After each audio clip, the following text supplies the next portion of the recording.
if the hazards that are associated with climate change are hazards we should already be preparing for?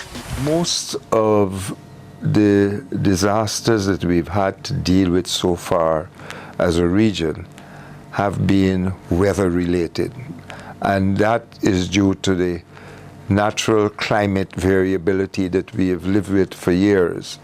And this translates into hurricanes, it translates into floods, it translates into landslides when we get heavy showers. And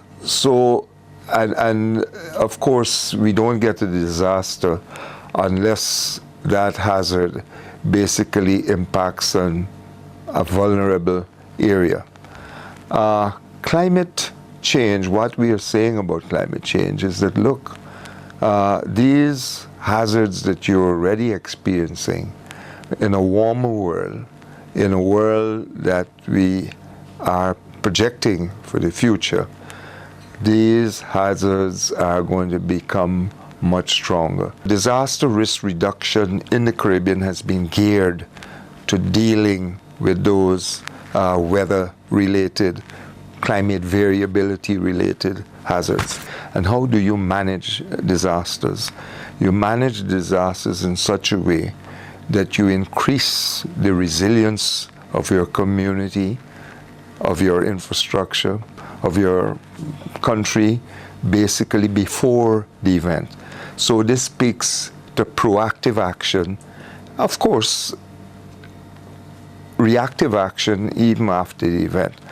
But the new paradigm is that the more resilient your community is, the more resilient your country is, the less damage an event will cause. And hence recovery basically will not cost that much. Now, this is what climate change adaptation is about, increasing resilience. Climate change adaptation, however, should not be confused with another term that you may hear from time to time, which is climate change mitigation.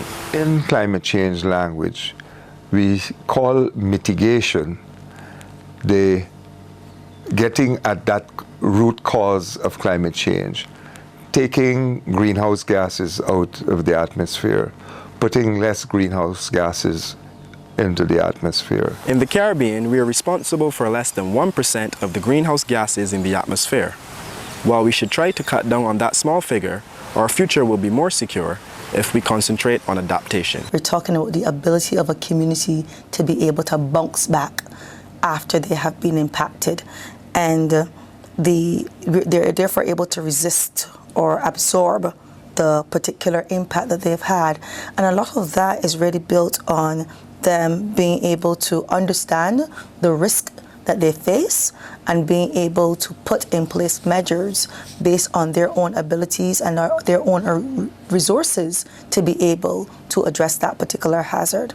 And therefore, that's why you have the whole issue of coping capacity, because your coping capacity allows you to use your skills and your resources to face these adverse conditions. So, in a nutshell, being resilient and better able to cope helps us to reduce the level of an impact by a hazard like those affected by climate change, hurricanes, flooding events, and drought.